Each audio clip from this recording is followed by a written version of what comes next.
Dan saya mengenai ganjaran dan gratuity dan saraan untuk Judicial Commissioner. Walaupun selepas perlantikan dan dikenaikkan pangkat sebagai hakim dan mengambil kira semua backdate servis dan sebagainya. Tapi pada perbualan saya dengan beberapa hakim, mereka mengatakan bersatu, ganjaran gaji yang dibayar adalah sangat kurang. Ini perkara yang perlu diambil kira, di mana ramai di antara yang qualified, dengan izin qualified untuk menjadi hakim, tidak memilih untuk menjadi hakim kerana gaji yang dibayar atau saran yang dibayar terlampau sangat kurang.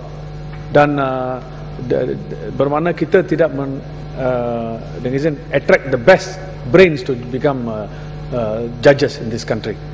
Dan walaupun kerap kali pandangan kerajaan adalah this is a service to the nation, di mana mereka perlu gaji bukan satu kriteria yang mustahak, akan tetapi itu adalah perkara yang perlu the underlying faktor di mana seseorang juga ingin dilantik sebagai Judicial Commissioner atau hakim.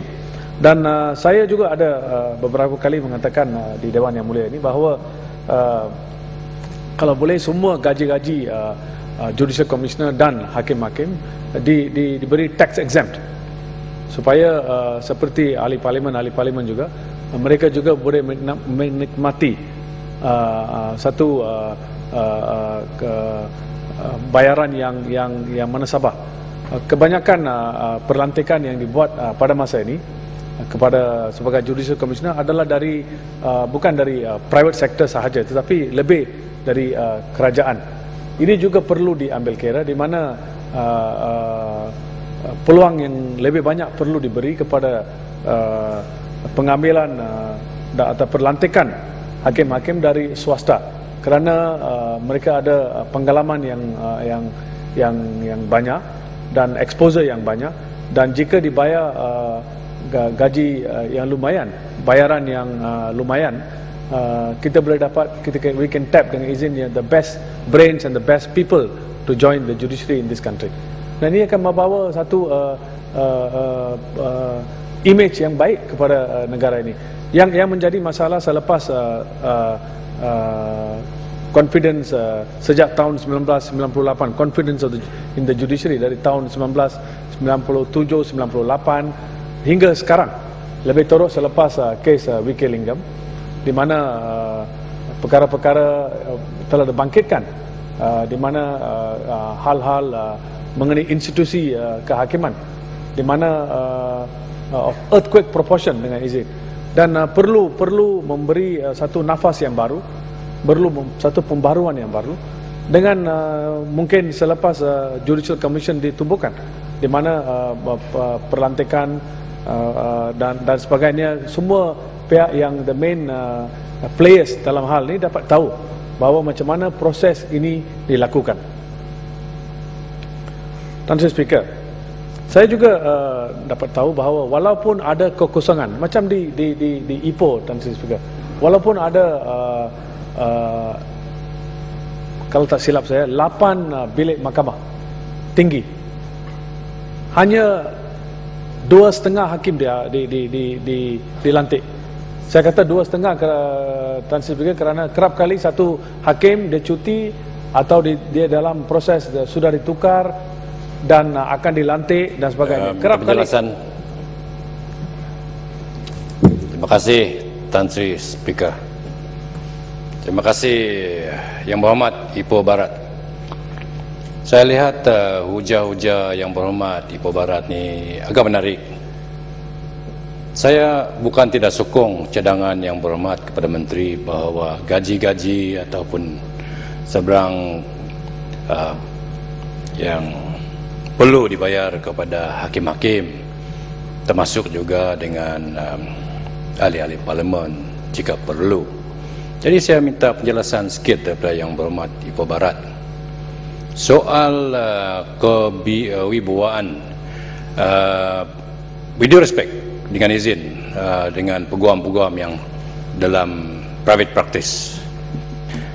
Adakah Yang Berhormat bersetuju dengan saya bahawa ada juga golongan-golongan peguam belah di pihak swasta ini yang tidak berkelakuan sebagai profesional, seperti membuat korup dan sebagainya kepada klien dan kepada penghakim. Kita mesti buat ambil timbangan, minta penjelasan bersetuju atau tidak dengan saya sebelum kita mengambil hakim-hakim walaupun dilihat sebagai yang berkaliber untuk dilantik sebagai Judicial Commissioner. Tan Sri, soalan yang ditanya itu sedikit lari dari tajuk, tapi saya ingin menjawab kerana kalau saya tidak menjawab menjadi satu isu pula. Nombor satu, one two rotten apples doesn't make the whole profession wrong dengan izin. Dan nombor dua, di mana-mana professional body pun ada juga yang terlibat, yang menyeleweng dari apa yang mereka ditugaskan. Dan dengan peguam-peguam, Tan Sri Speaker, kita ada majlis peguam, kita ada disciplinary committee di mana kalau jika ada kesalahan yang tertentu, tindakan susulan akan diambil. Dan kita pada pengetahuan saya sendiri, ada ramai peguam-peguam yang di mana tindakan telah diambil hingga mereka dilucutkan jawatan sebagai penguam bola peguam cara. Dan ini tidak langsung tidak ada kena-mengena dengan apa yang dibahaskan di sini, iaitu perlantikan saraan Judicial Commissioner, kerana semestinya pihak yang dilantik yang Judicial Commissioner yang akan dilantik bukanlah dari pihak-pihak yang ada black mark dalam karier mereka. Tan Speaker, tak penjelasan Tan Sri yang betul. Pasal salah. Boleh? Al-Hakim ya? Oh. Takkan hal lain pula. Mestilah hal hakim. Tan Sri yang bertua yang berhormat, bersetujukah yang berhormat Ibu Barat bahawa selain dari segi ekspertis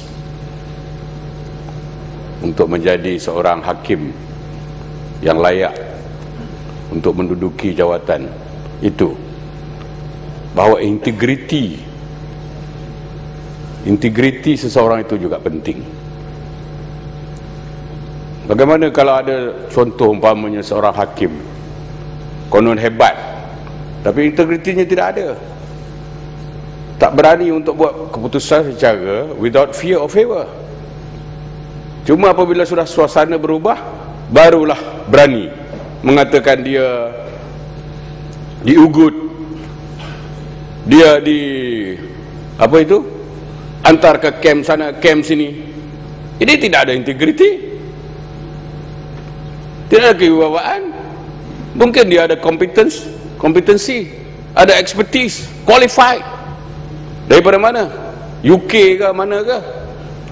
Tapi itu dengan izin, this not the only criteria to be a hakim, in my opinion lah. Dengan izin, you may disagree with me. So yang penting sekarang ini ialah keseluruhannya Tan Sri Yang Bertua, ya, ekspertisnya, kewibawaannya, integritinya, keberaniannya, kecintaannya kepada negara, keadilannya. Apa pandangan yang berhormat? Terima kasih. Saya tak pernah soal mengenai integriti, kerana ini ada perkara yang sangat mustahak. Foundation kepada satu perlantikan, kalau tidak ada integriti, kita tidak ada apa-apa kompromi mengenai perkara tersebut, kerana itu adalah asas menjadi perkara yang sangat mustahak sebelum perlantikan dibuat. Tetapi soalan yang lebih mustahak adalah apakah ciri-ciri dalam perlantikan, macam mana seorang boleh dilantik sebagai Judicial Commissioner walaupun dia ada kriteria-kriteria yang boleh diterima oleh kerajaan, tetapi nampak di antara peguam-peguam khususnya mereka nampak dia bukanlah seorang yang boleh dilantik. Dan ini menjadi satu soal yang perlu dijawab, di mana kita dapat tahu di mana transparent